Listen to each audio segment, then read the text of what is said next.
Bienvenue au balado des étudiants en ergothérapie de l'Université de Montréal, le balado Jason Ergo. On vous présente notre 3e saison où nous allons discuter avec des ergothérapeutes, cliniciens et chercheurs pour découvrir de nouvelles manières dont l'ergothérapie peut changer la vie des gens. Bonne écoute!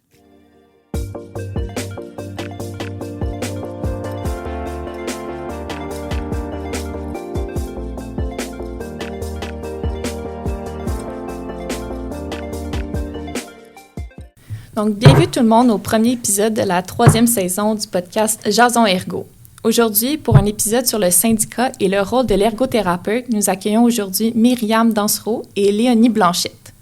Donc, Myriam, elle a gradué à l'Université de Montréal en 2020 en ergothérapie. Elle a débuté comme ergothérapeute en soutien à domicile et à l'urgence de l'hôpital de Sorel pendant 3 ans. Sur le plan syndical, elle a débuté son implication environ 1 an après son entrée au CIS de la Montérégie-Est. Elle est ensuite devenue agente de liaison, rôle qu'elle a occupé parallèlement à son temps clinique. Depuis 2024, elle est sur la chaise de déléguée en santé et sécurité au travail à temps plein. Elle est aussi responsable du programme Maternité sans danger, puis elle est également impliquée sur divers comités nationaux en plus de soutenir l'équipe dans les activités de déploiement syndical. Ensuite, pour Léonie, elle est ergothérapeute depuis 2012, diplômée de l'Université de Montréal. Elle a tout d'abord travaillé en clinique privée et en soutien à domicile, puis elle s'est jointe en 2014 au Centre de réadaptation Constant Lethbridge, où elle intervient auprès du programme neuromusculo-squelettique. Depuis plus de 10 ans, elle est militante syndicale, où elle a d'abord été élue présidente du site de Constant Lethbridge, puis à la présidence locale en 2016 du CIUS Centre-Ouest de l'île de Montréal. Depuis la pandémie, elle se consacre à temps plein à ce rôle où elle représente plus de 2200 membres répartis sur une trentaine de sites. Elle est responsable des dossiers sociopolitiques et communication et elle s'implique dans la grande majorité des comités et dossiers syndicaux locaux. Donc, bienvenue, mesdames. Merci. Donc, on a fait une petite introduction assez rapide de vos parcours. Donc, vous pouvez peut-être vous présenter plus en détail et nous expliquer un peu comment que vous êtes parvenus à travailler auprès du syndicat. Tu allais, Myriam? Yes, j'y vais. Donc, moi, je suis la jeune ici, la petite jeune ergothérapeute, moins de 5 ans de pratique aujourd'hui. Donc, en bref, quand j'ai gradué, en fait, même avant la graduation, moi, c'était le moment où il y avait des grosses négociations dans un contexte où ça allait bien financièrement. On n'est pas tout à fait au même endroit aujourd'hui, mais à l'époque, il y avait des surplus budgétaires. C'était un gros moment de négociation pour le syndicat juste avant que je gradue, donc avant la pandémie.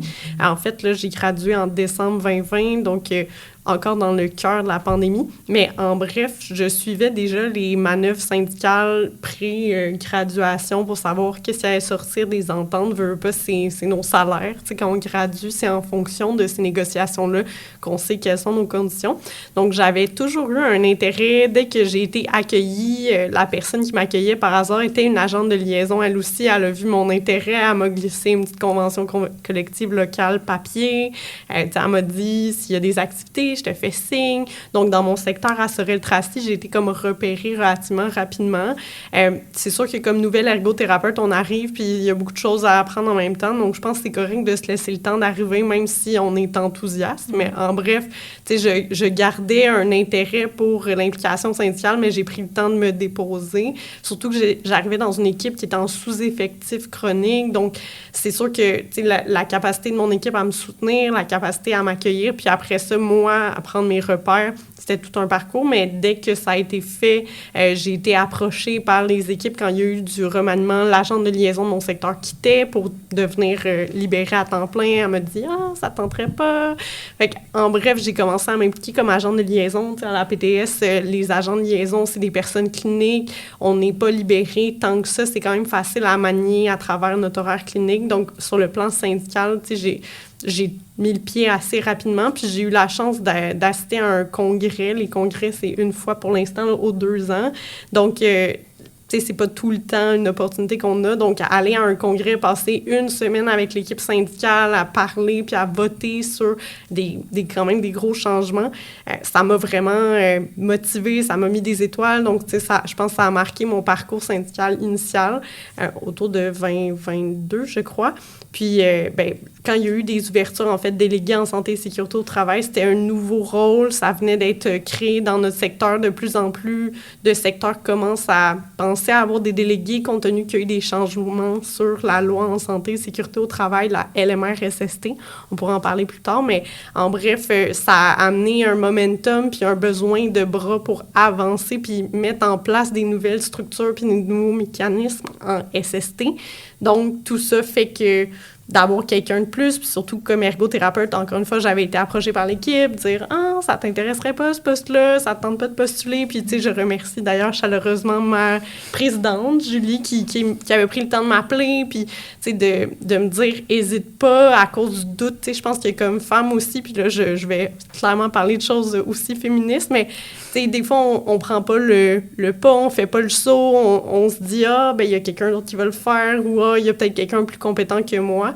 Mais au final, tu sais, ce petit coup de pouce-là de ma présidente, ça a été ce qu'il fallait pour que je décide de me présenter. Puis, tu sais, quand j'ai décidé que j'y allais, ben j'y allais à 100%. Il y a eu des élections fait qu'au début, j'étais comme contre 3 autres personnes. Ça peut être un moment stressant, les élections. Puis à chaque fois qu'on est en élection, on n'a pas de garantie de revenir. Donc, c'est sûr que c'est quelque chose de particulier au syndicalisme, cette implication-là, le volet électoral. Mais, tu sais, je pense que malgré tout ça, on fait un saut dans le vide, puis on se met de l'avant, puis on met de l'avant nos compétences. Puis, en bref, sur le plan syndical, ça ressemble à ça. Puis, sur le plan professionnel, c'est sûr que comme ergo, je viens pas de Saint-Hyacinthe, je m'excuse, de Sorel-Tracy. Je viens pas de la région montérégienne. Je viens de Montréal, mais on cherchait un endroit pour s'établir. Mon conjoint est ergo aussi, on a gradué ensemble, on s'est rencontrés à l'école. Donc, c'est de trouver un secteur qui correspondait par rapport à nos deux familles. Sorel-Tracy est venu sur la table, puis c'est sûr que c'est un secteur un peu particulier, plus isolé par rapport à la carte montérégienne, c'est vraiment dans un des coins. Donc, j'ai eu des rôles un peu particuliers. On avait un ergothérapeute qui faisait de l'urgence, même si j'étais basée au CLSC. Donc, ce rôle-là m'a amenée à sortir de ma zone de confort plusieurs fois, je dirais. Là. Donc, dans ces quelques années, j'ai quand même fait plusieurs choses. Mais je vais passer un peu qu'à Joanne. Bien, merci, Myriam. Je trouve ça super intéressant parce que je connaissais un peu ton parcours pour m'en avoir parlé. Moi, pour ma part, en fait, le militantisme est arrivé... Moi, j'ai gradué en 2012. Donc, 2012, c'était le prêt érable, c'était la grève étudiante. J'ai fait la grève. On était le programme de réadaptation en grève, le seul de la faculté de médecine. Donc, c'est sûr que ça m'a politisé, ça m'a comme ouvert les yeux sur différentes formes de militantisme. Puis, c'est toujours resté. Quand j'ai commencé à travailler, j'ai commencé en clinique privée.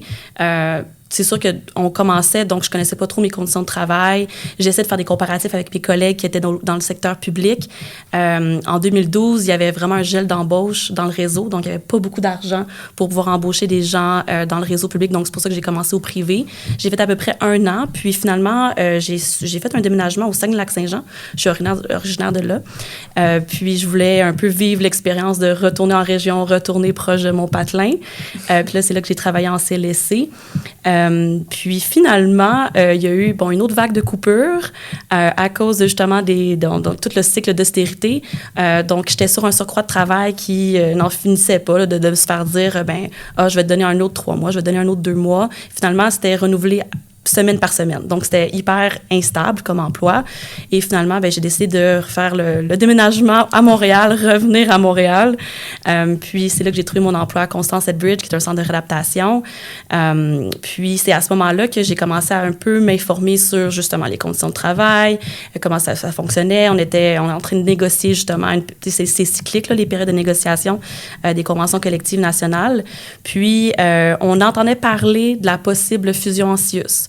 Donc, on entendait parler du projet de loi 10, le ministre Barrette qui avait mis ça en place. Et on se disait, qu'est-ce qui va se passer avec notre petit centre, notre tout petit site, là, qui est comme un petit oasis de réadaptation, là, unique quasiment à Montréal. Puis, l'ancienne présidente syndicale qui était là à ce moment-là, on représentait seulement 120 membres. Là.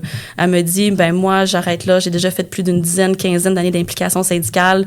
Une fusion en CIUS, ça devient trop gros, ça demande beaucoup trop d'énergie. Donc, moi, je vais me retirer du syndicat, mais j'aimerais ça que toi, tu prennes ma place. À ce moment-là, j'avais même pas encore fini ma probation. J'avais pas un poste. J'étais sur un remplacement. Je me disais, mon Dieu, dans quoi je m'embarque? Et, un peu comme Myriam, il faut se lancer dans le vide, puis on se dit, si personne le fait, moi, je vais le faire. Puis, je pense qu'on a souvent cette fibre-là, là, comme ergothérapeute aussi. Donc, j'ai été élue sur mon petit exécutif. On était libérés seulement 3 heures par mois.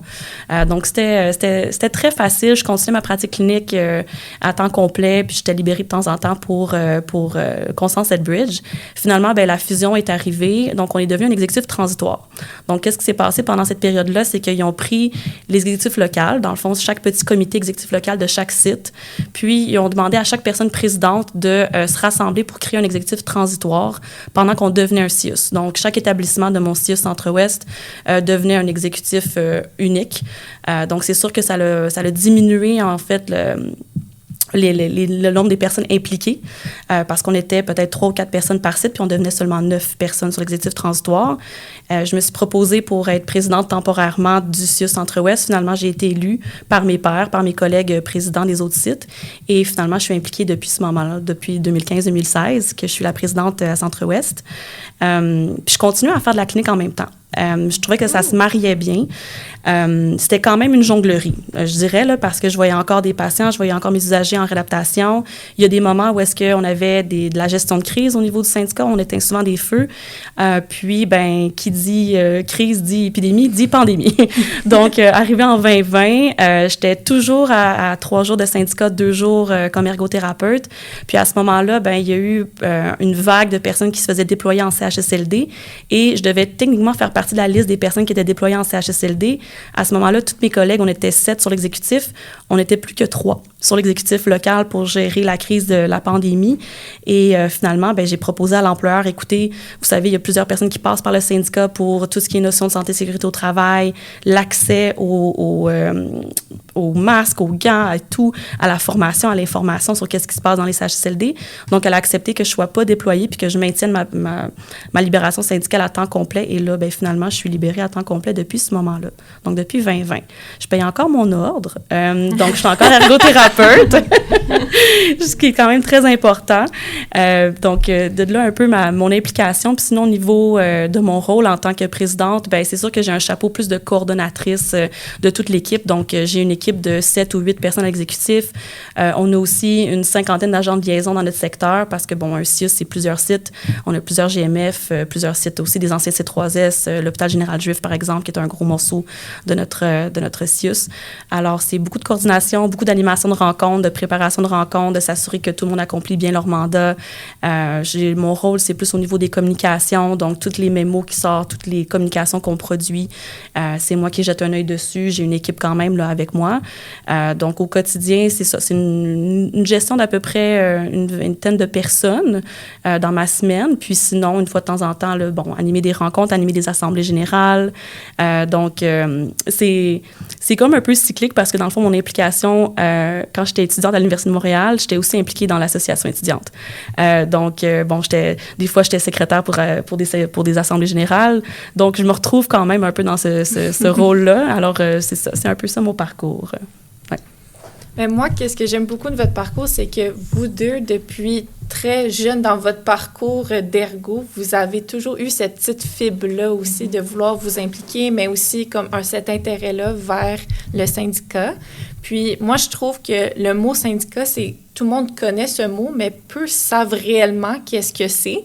Donc, moi, c'est pour ça que je pense que ça serait vraiment intéressant de jouer au jeu de mythe ou vérité afin de déconstruire un peu les idées préconçues et un peu rebâtir une meilleure vision de qu'est-ce que c'est le syndicat, puis aussi, en plus, élaborer votre rôle en tant qu'ergothérapeute au sein du syndicat. Donc, notre premier énoncé, ça va être « Je n'ai jamais eu besoin du syndicat. Je m'entends super bien avec ma gestionnaire. Qu'est-ce que t'en penses? Je vais suivre la vague, mais je vais donner ma réponse aussi, peut-être mes réponses plus néophytes là, à travers ça. Bien, clairement, c'est un mythe. Okay. Puis, ce qui est intéressant de savoir, c'est que il y a une phrase, en fait, qui me parle beaucoup, moi, quand j'entends ce mythe-là, puis de me faire dire ça, en fait, ce que souvent, je vais répondre à la personne qui me dit ça avec des questions. Puis, ce genre de questions-là, en fait, ça provient d'une grande syndicaliste qui est Magali Picard, qui est la présidente de la FTQ, qui nous avait offert une formation en mobilisation, qui nous avait dit, ben pose la question à la personne, as-tu déjà pris des vacances? Ah oui, j'ai déjà pris des vacances. Ben oui, évidemment, j'ai 4 semaines de vacances par année payées. As-tu déjà utilisé des journées maladie, des journées personnelles pour un rendez-vous médical? Ah ben oui, évidemment, j'ai une banque de 10 jours de congé maladie présentement grâce à mes conditions de travail. Pour les personnes qui portent des enfants, bon, as-tu déjà utilisé un congé de maternité? Ah ben oui, évidemment. Oui, j'ai 2 enfants, j'ai utilisé 2 congés de maternité, j'ai utilisé mon congé parental, j'ai même pu donner quelques semaines de mon congé parental à mon conjoint, tu sais, ce genre d'explications-là. Et là, soudainement, les gens vont se rendre compte, ah ben c'est à ça que ça sort le syndicat aussi, c'est la collectivité, c'est des gains qui ont été faits à travers l'histoire, puis on pense parfois trop, malheureusement, de façon individualiste. Donc, les gens sont très concentrés sur le « je me moi », mais oublient en fait que tout ce qu'on a eu comme gain dans le passé, ben, maintenant, on est capable de jouir de ces gains-là. Il ne faut rien prendre pour acquis, hein, parce qu'à chaque fois, le gouvernement essaie de ramener des sujets sur la table. Mais tu sais, nos augmentations de salaire, le fait de pouvoir avoir une négociation pour avoir des augmentations claires à chaque année de façon stable, ça aussi, ça fait partie des gains syndicaux qui ont été négociés dans le passé. Donc, effectivement, pour moi, c'est clairement un mythe. C'est clair. Je pense que c'est de rappeler justement les luttes syndicales et sociales. Tu sais, le syndicalisme qui vient à l'esprit, j'ai l'impression que c'est beaucoup les relations de travail. Tu sais, c'est des mots peut-être qui vous sont peu familiers, mais dans le fond, relation de travail, c'est cette dynamique-là de négociation pour un employé en particulier. Tu sais, tout ce qui est comme conflit de travail, on est beaucoup dans les relations de travail qu'on va appeler les RT communément. Puis, tu sais, c'est même pas la moitié de ce qu'on fait en syndicat, c'est les relations de travail. Fait que c'est juste que des fois, ça prend toute la place, puis il y a beaucoup de gens qui identifient le syndicat aux relations de travail, mais dans les équipes syndicales, comme moi, je travaille aucunement aux relations de travail. Je m'occupe pas de ça. Fait que c'est de représenter dans notre équipe, admettons, en Montérégie-Est, on a 10 personnes plus 2 délégués, puis dans nos 10 personnes, il y en a juste 5 qui sont aux relations de travail. Donc, ça parle par rapport à ça. Donc, tu sais, dans le mythe, je pense que c'est ça, c'est de dire aussi, oui, c'est vrai qu'on défend les droits de 1 à 1, mais le syndicalisme, c'est tellement plus large que ça, puis les combats qu'on y mène sont beaucoup plus larges que ça. Super. Puis, mais c'est ça, moi, c'est vraiment le message aussi de jamais tenir pour acquis un droit du passé, puis qu'il faut continuer à lutter, là, comme moi, je trouve ça vraiment super pertinent. Puis, en tout cas, ça, je l'ai souvent entendu, ce mythe-là, donc je trouve ça très bien de l'avoir souligné. Donc, notre deuxième énoncé, c'est « Les syndicats sont là juste pour protéger les employés incompétents ». C'est un mythe. C'est un mythe. On va jamais défendre l'incompétence. On est quand même... on va utiliser de notre gros bon sens. Puis, je pense que le plus important, c'est de se rappeler, en fait, que tout le monde a droit à un traitement juste et équitable. C'est ça que le syndicat défend, au bout du compte. Donc, on s'assure que les procédures soient respectées. On s'assure que les politiques soient respectées au sein d'un employeur. Donc, on protège les droits d'un employé. C'est sûr que si l'employé, on peut pas non plus approuver tout comportement. Hein, il y a des situations dans lesquelles on peut quand même être mal à l'aise de représenter une personne. Et dans ce cadre-là, ben, on a un code d'éthique qui s'applique à nous. Donc, tu sais, au niveau des codes des professions, on a le code déontologique qui s'applique aux ergothérapeutes. Quand on est élu au niveau du syndicat, ben, on a un code d'éthique qui s'applique. Donc, tout le monde a un droit à une juste représentation. Puis, dans le fond, c'est vraiment de défendre la personne au niveau des politiques et procédures. Est-ce que la procédure a été bien suivie? Est-ce que si la personne a été mise en congé sans solde pour une enquête? C'est quoi la notion de l'enquête? La personne a quand même droit à être représentée à ce niveau-là pour être sûre qu'elle soit accompagnée dans toutes les démarches. C'est sûr que ça peut être être anxiogène. Si on parle, par exemple, de situations de harcèlement en milieu de travail, de harcèlement psychologique, on gère aussi des dossiers au niveau caractère, violence sexuelle, par exemple, aussi. Donc, c'est sûr que ça peut être des sujets qui sont des fois tabous, des fois sensibles. Mais bref, je pense que les mots généraux qu'il faut quand même retenir, c'est plutôt traitement juste et équitable donc, pour toutes les personnes. Mm-hmm. Bien, dans plusieurs formations que j'ai suivies à la PTS, il y a l'adage « on ne défend pas l'indéfendable ». Le syndicat se positionne comme ça, en tout cas à la PTS, de dire, ben, tu sais, admettons qu'on aurait, là, je vais aller dans un extrême, mais tu sais, un membre qui aurait fait des attouchements avec témoins, tu sais, que la preuve est là, qu'il y a eu cet incident-là, ça se peut que la PTS se positionne à ne pas défendre activement, au sens où on va donner des informations de droit minimum puis accompagner dans la création du dossier, mais on va pas nécessairement défendre comme un avocat défendrait. Fait que c'est comme un mythe aussi de penser que le syndicat, c'est comme un avocat, puis jusqu'au bout du monde, il va défendre la personne. C'est pas vraiment le cas. Donc, c'est ça, c'est le petit adage qui m'est souvent resté, on ne défend pas l'indéfendable. Oui, c'est une très bonne phrase à garder en tête. Puis moi, je dirais honnêtement, dans mes 10 ans d'implication syndicale, je peux compter sur même pas une main le nombre de situations où est-ce que je me suis dit « Ah, là, je pense que tu l'as peut-être échappé, là, celle-là. » Puis des fois, on peut se permettre de le dire aussi parce que, bon, quand on connaît bien nos membres, on connaît bien, c'est nos collègues, en fait, là. Hein, on s'entend que nos collègues sont nos membres, ça devient notre caseload. Donc, des fois, on peut s'asseoir face à face avec eux quand on crée un lien de confiance. Au même titre, je fais le parallèle quand on est ergothérapeute puis qu'on crée un lien de confiance avec notre client ou notre patient, ben on peut aller, on peut poser des questions, on peut un peu, pas dans la confrontation, mais le reflet, exactement. Donc, tout ce qu'on a appris en ergothérapie en termes d'entrevue motivationnelle, puis de reflet, puis d'empathie et non de sympathie, on l'applique avec nos membres. Puis quand on voit qu'une personne a peut-être dépassé la ligne, ben on peut aussi se permettre de le dire puis de dire, écoute, prends sur toi, voici comment on va faire le dossier, comment on va monter le dossier. Donc, c'est un peu comme ça qu'on se gouverne. Super. Puis, Léonie, tu en as un peu parlé comme quoi que certaines notions que tu as apprises en ergothérapie, ça se reflète dans ton travail, mais est-ce que vous trouvez qu'il y a d'autres choses aussi de votre l'aspect comme que vous êtes ergothérapeute au niveau de votre formation qui, vous trouvez, se reflète un peu dans vos interventions ou comment que vous percevez certaines situations ou quoi que ce soit, ou que ça peut même teinter des fois? Au quotidien. Je ne sais pas si Myriam, toi, tu avais des idées? Je suis pas certaine. Veux-tu répéter la question? Oui, donc, est-ce qu'il y a des choses de ta formation en tant qu'ergothérapeute qui vient teinter ou qui vient apporter une façon d'être dans tes interventions? Oui, excuse-moi. Définitivement, oui. Là, surtout sur le volet SST, j'avais pris un cours avancé en ergonomie du travail. Donc, tu sais, c'est un champ de compétences qui m'intéressait. Moi, mes deux grands amours en ergothérapie, c'est la personne âgée puis les évaluations de poste de travail. Donc, avec le cours d'ergonomie, tu sais, je sentais que j'avais les compétences, mais j'avais jamais déployé mes compétences sur le terrain. Je savais que je voulais travailler auprès de la clientèle âgée puis au public. Fait que, par définition, ça exclut complètement les analyses de poste de travail, mais à travers le syndicat, j'ai comme retrouvé cet amour-là. Donc, c'est sûr que tout ce que j'ai appris au niveau, même si je suis pas ergonome ni ergothérapeute dans les dossiers, en fait, l'équipe commence à voir le plus-value de ma présence dans les dossiers. Donc, ce que je fais, c'est que je fais des accompagnements dans les dossiers d'accommodement. C'est assez complexe, mais en bref, tu sais, dans les cas classiques de retour au travail, souvent, il y a un ergothérapeute du privé qui va être impliqué, tu sais, qui va suivre la personne, mais dans les cas qui sont plus complexes, où il y a une chronicisation, on va se retrouver à un moment où la personne n'a pas récupéré ses capacités fonctionnelles initiales, puis même pourrait ne pas avoir récupéré les capacités fonctionnelles minimales à l'emploi. Donc, ce qui arrive, c'est qu'il va avoir certaines limitations fonctionnelles permanentes qui vont être écrites par un médecin, un psychiatre, un psychologue, peu importe la condition physique ou psychologique.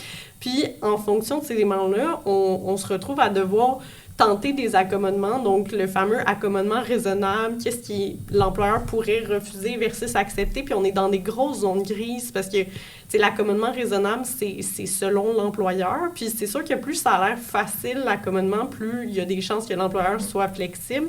Donc, moi, je me vois comme une personne facilitatrice pour que tout le monde comprenne mieux. Puis, au final, pour donner une chance à l'employé, parce que la personne, quand elle arrive, des fois, en fait, idéalement, elle a un ergothérapeute qui vient du privé, mais quand on est en fin de ligne comme ça, des fois, la personne n'est même plus suivie, puis ces limitations fonctionnelles ne viennent pas avec une évaluation complète. Donc, on se retrouve à beaucoup être dans la spéculation, comment ces tâches-là s'appliquent à l'emploi ou l'emploi désiré. Donc, comme je disais, des fois, on est rendu à un stade où la personne, c'est sûr qu'on a un échec au retour avec son titre d'emploi de base. Par exemple, je sais pas, elle était travailleuse sociale, a vécu un grand choc post-traumatique, peut plus vivre de situations stressantes, peut plus être dans des conflits familiaux. Par définition, ça se peut que l'emploi de travailleur social soit même plus envisageable. Là, en premier, on va essayer de voir est-ce que cette personne-là pourrait aller dans un titre d'emploi de travailleur social, mais qui est peut-être moins intense. Donc, admettons qu'elle était en protection de la jeunesse, est-ce qu'on pourrait aller vers un milieu clinique un petit peu plus soft? Parce qu'on connaît la protection de la jeunesse, c'est plutôt intense. Donc, tout ce processus-là, des fois, se fait sans aucun professionnel de la réadaptation à table. Fait que moi, techniquement, j'agis comme personne syndicale, mais j'amène aussi l'ergothérapeute avec moi, tu sais, que je suis. Donc, tu sais, je suis capable de lever le drapeau quand je trouve qu'on extrapole trop, quand il y a des libertés qui se prennent, autant au niveau de l'employeur que de nos équipes de conseillers. Tu sais, les personnes conseillères à la PTS, c'est des personnes qui sont embauchées par la PTS pour faire la deuxième ligne un peu. Donc, c'est eux qui font tout le volet plus juridique, qui ont des backgrounds de... Comment ça s'appelle déjà? En relations industrielles ou sinon en droit. Avocat. C'est ça. Donc, ils sont soit avocats ou diplômés en relations industrielles. Donc, tu sais, leur background, il n'est pas dans le niveau médical ou psycho. Donc, tu sais, ils sont un peu perdus des fois dans ce que ça implique la limitation ou la proposition d'accommodement. Donc, moi, je suis là un peu pour donner les sous-titres. Puis, même chose à la personne, la travailleuse, le travailleur, qui essaye de nommer des choses puis qui n'a pas nécessairement les mots. Donc, tu sais, je prends le temps de les écouter puis de les aider. Donc, définitivement, pour moi, même si c'est pas une évaluation ergo que je fais, toutes mes connaissances en ergothérapie et en ergonomie m'aident à accompagner puis m'assurer qu'on n'a pas de lésion de droit. Puis, tu sais, des fois, c'est bien non intentionnel de la part des parties, mais il peut y avoir des faux pas qui sont faits associés à ça. Là. Donc, le fit entre l'accommodement puis l'emploi. Oui, c'est bien amené parce que moi aussi, j'ai quand même des expériences similaires en termes de tout ce qui est dossier d'invalidité. Tu sais, pour avoir travaillé comme ergothérapeute en privé où est-ce que je faisais des évaluations de capacité fonctionnelle de travail, je faisais de l'accompagnement de retour au travail, autant dans le privé qu'en réadaptation avec différents types de diagnostics. Tous les dossiers de CNSST, les dossiers SAC, donc tout ce qui est dossier avec des assureurs, un tierce partie, ça peut devenir complexe. Puis souvent, pour avoir vécu, en fait, le pendant où est-ce que j'étais ergothérapeute, puis j'y étais à la rencontre de retour au travail comme ergo. Il y a eu des rencontres avec une représentante du syndicat. Donc, je voyais un peu la personne s'assurer que, dans le fond, tout était conforme, tout était bien fait, que l'employeur allait respecter au final les recommandations de l'ergothérapeute traitante. Donc, c'est sûr que moi, je garde aussi mon chapeau d'ergothérapeute malgré tout. Bon, je ne suis pas concrètement purement maintenant de nos jours dans les dossiers d'invalidité ou de retour au travail comme représentante syndicale. Mais on peut voir des fois des patterns arriver. Puis je pense que tout ce qui est bureau de santé avec un employeur, un gros employeur, dans le fond, nous, les CIUS agissent comme compagnie d'assurance. Donc, dans la première année d'invalidité, c'est le CIUS qui agit comme compagnie d'assurance. Et donc, on doit constamment négocier avec eux, transiger avec eux pour s'assurer que la personne a son papier médical, le papier médical est conforme, doit être respecté. Donc, je pense qu'en tant qu'ergo, quand on a touché à des dossiers d'invalidité, ça nous aide beaucoup de comprendre les assurances, de comprendre les tierces payeurs, de comprendre un peu le processus de retour au travail, mais aussi dans tout l'accompagnement. Parce que moi, je le dis souvent, j'ai plus de caseload de patients, mon caseload, ce sont mes membres, ce sont mes collègues. Donc, j'ai 2234 patients dans mon caseload. C'est pas épeurant du tout. Mais grosso modo, en tant qu'ergothérapeute au quotidien, on va faire face à parfois des personnes qui sont en détresse psychologique, donc les accompagner. C'est sûr qu'on n'agit pas comme professionnel en santé mentale au milieu syndical. Il y a quand même une limite à trancher, mais on doit un peu avoir tous les red flags qui s'allument pour être sûr de référer la personne aux bonnes ressources. Donc, ça m'est arrivé dans le passé de parler avec une membre qui était en grande détresse psychologique et d'être obligée d'appeler Suicide Action Montréal. Donc, je ne peux pas intervenir, moi, en tant qu'ergothérapeute, mais par contre, j'ai pu référer la personne à la bonne place, m'assurer qu'elle était prise en charge. Donc, ça, c'est quand même des éléments qu'en tant qu'ergothérapeute, pour avoir travaillé dans certains dossiers santé mentale, ben ça peut nous aider aussi pour savoir quelles sont les ressources, comment les référer, puis c'est où notre limite aussi en tant qu'intervenante. Dans mon équipe, on a la chance d'avoir aussi des travailleurs sociaux qui sont impliqués au niveau du syndicat, mais des fois, la ligne est mince entre est-ce qu'on est intervenante ou on est représentante syndicale. Des fois, ça, c'est un petit peu difficile à jongler, là. Mais sinon, en termes de compétences d'ergo, je veux dire, moi, au quotidien, la gestion de, des fois, on prend des formations continues pour bien naviguer avec les personnalités difficiles. Ben malheureusement, des fois aussi, on a des membres qui ont des personnalités un peu plus complexes avec lesquelles on doit communiquer, avec qui on doit faire des représentations syndicales. Donc, d'un peu comprendre les différents types de personnalités, ça peut nous aider aussi à bien gérer, dans le fond, les dossiers au niveau du syndicat. Donc, grosso modo, je pense que c'est un peu ça. Puis, je pense que de façon générale aussi, j'ai l'impression que les ergothérapeutes, on a quand même un bon sens d'observation, notamment. C'est notre outil principal de travail. Une capacité aussi à analyser puis à comprendre rapidement les environnements. Donc, quand on a un enjeu, par exemple, de santé et sécurité au travail, mais aussi un environnement de travail qui est toxique. Donc, on a beaucoup de situations présentement d'environnement de travail où est-ce qu'il y a beaucoup de micro-gestion, où est-ce que les gens n'ont pas la capacité d'avoir leur pleine autonomie professionnelle. Bien, on peut les accompagner pour être sûr de, un, apprendre à mettre ses limites, deux, s'assurer de respecter leur autonomie professionnelle, s'assurer qu'ils sont en règle aussi, conformes avec tout ce qui est code de déonto. Donc, on parle de, par exemple, si on a une personne travailleuse sociale qui nous dit, bien, je suis surchargée, j'arrive pas à avoir mes dossiers de patients, puis souvent, l'évaluation du fonctionnement social va être mise de côté. Ah, bien là, on va se dire, bien, si on fait une plainte en surcharge de travail, il faut s'assurer aussi que les dossiers soient à jour parce que il n'y a rien qui empêcherait l'employeur de se virer contre la personne pour dire, ben, tu n'es pas conforme dans tes dossiers, donc tu vas avoir une mesure disciplinaire, par exemple. Donc, je pense que de connaître bien les notions au niveau du code de déonto, d'être dans une profession où est-ce qu'on a un ordre professionnel, ça aussi, c'est aidant dans plusieurs dossiers. Si je peux rajouter aussi, avant qu'on continue, mais c'est sûr que le volet caseload, tu sais, que tous les membres sont à nous, je le vis beaucoup aussi parce que, dans le fond, moi, j'ai un collègue, on est deux en santé et sécurité, un porteur de dossier, puis moi comme délégué, puis dans notre séparation des tâches, on a décidé que je prenais en charge toutes les déclarations d'incidents-accidents. Donc, ce que ça fait, c'est que c'est vraiment ça. Moi, je reçois comme tous les incidents à travers le CIS. Nous, on est 4000, fait que c'est 4100 bientôt, là, mais en bref, on est comme, je pense qu'on est le plus gros de la Montérégie, on est dans les gros 6, là, mais en bref, avec tout ça, on a les DPJ que pas toutes les 6 ont, puis c'est particulier aussi à la Montérégie-Est, mais on a les DPJ de toute la Montérégie, donc de l'Est à l'Ouest, donc on va jusqu'à Vaudreuil, comme sur le plan territorial, puis des secteurs. Donc, admettons, la DPJ, c'est pas un secteur comme ergo ou soutien à domicile que je côtoie, que je connais bien, mais à travers mes implications syndicales, puis la lecture des déclarations d'incidents-accidents, mais j'apprends à connaître les difficultés puis les enjeux vécus en DPJ. Donc, c'est le genre de choses que, tu sais, dans l'espèce de carte mentale que je me fais de notre 6, puis les points critiques, tu sais, quand on parle d'analyse dans le caseload, tu sais, quand on a un caseload professionnel, souvent on sait, OK, ce cas-là, il est plus complexe, ce cas-là, il va me prendre plus ou moins de temps, il me reste tant d'interventions, mais maintenant, c'est un peu comme ça que je visualise tous les services en Montérégie.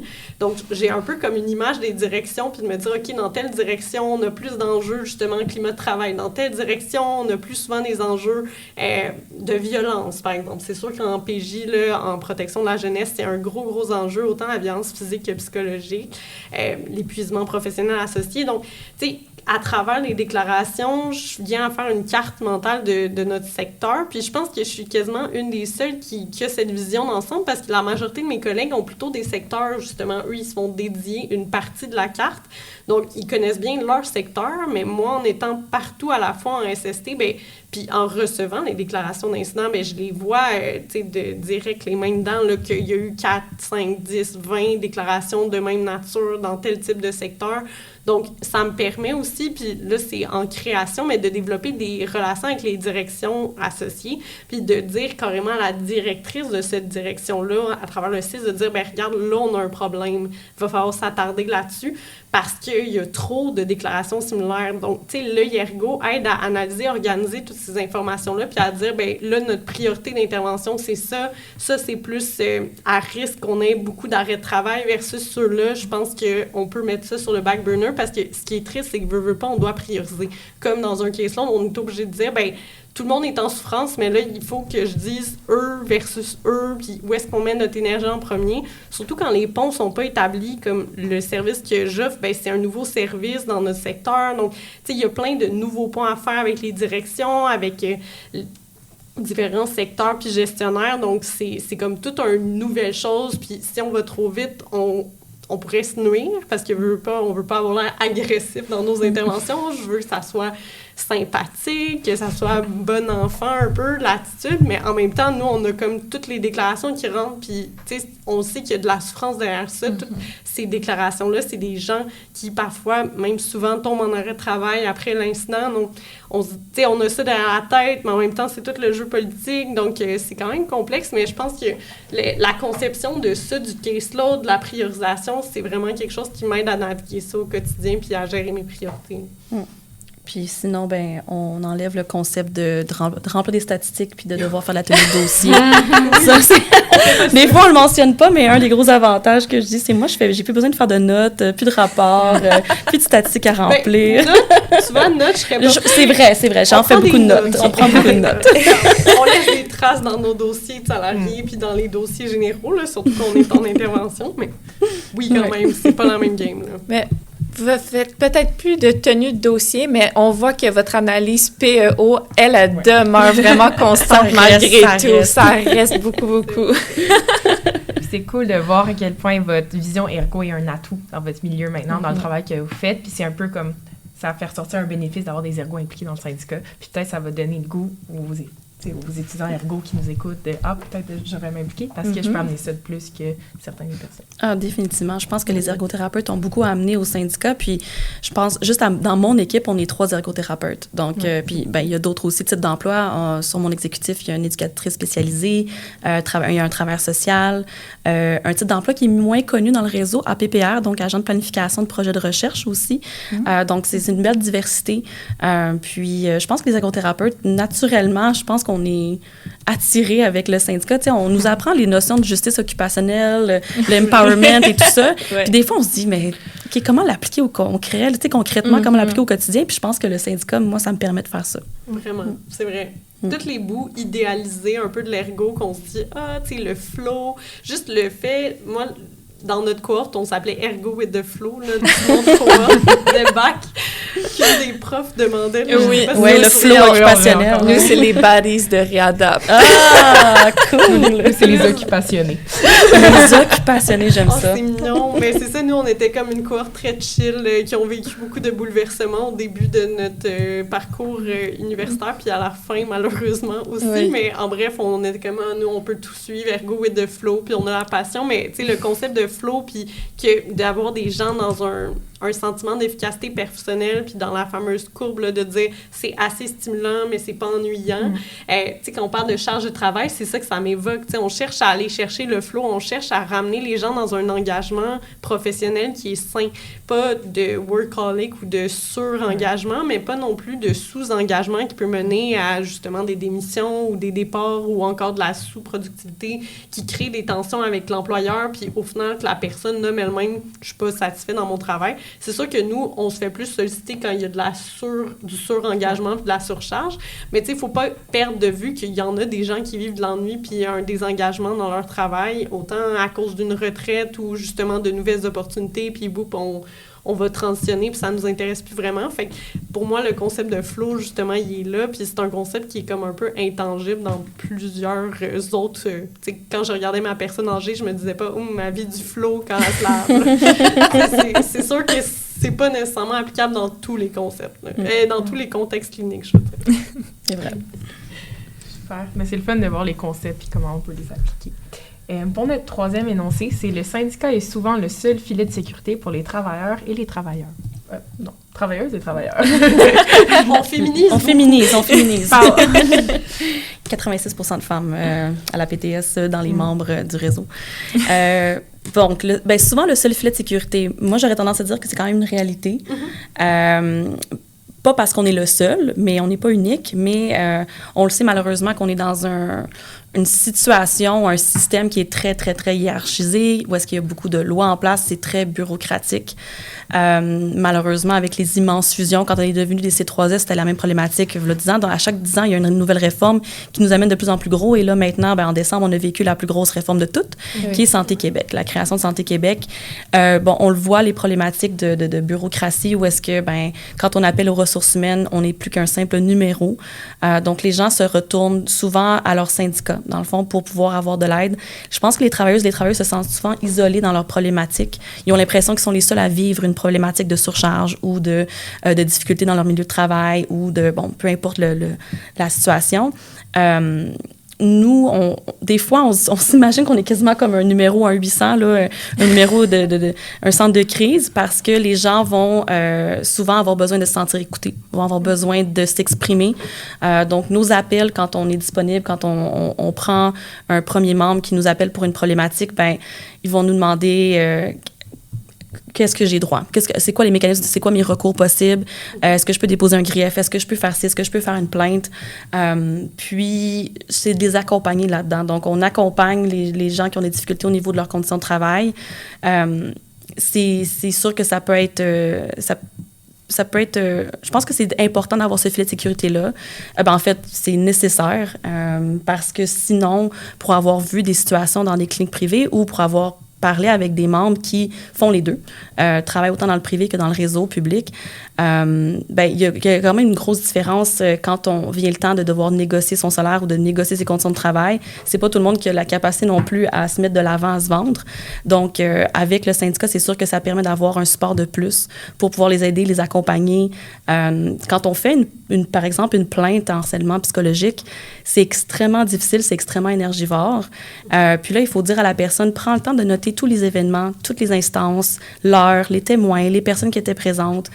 Juste ça, en soi, c'est quand même difficile à faire. Par contre, quand on dit à la personne, viens t'asseoir dans le bureau syndical, puis on va la remplir ensemble, la plainte. Ah là, l'espèce de soulagement que la personne a, on peut la libérer de son temps de travail pour pouvoir faire les démarches, pour pouvoir l'accompagner.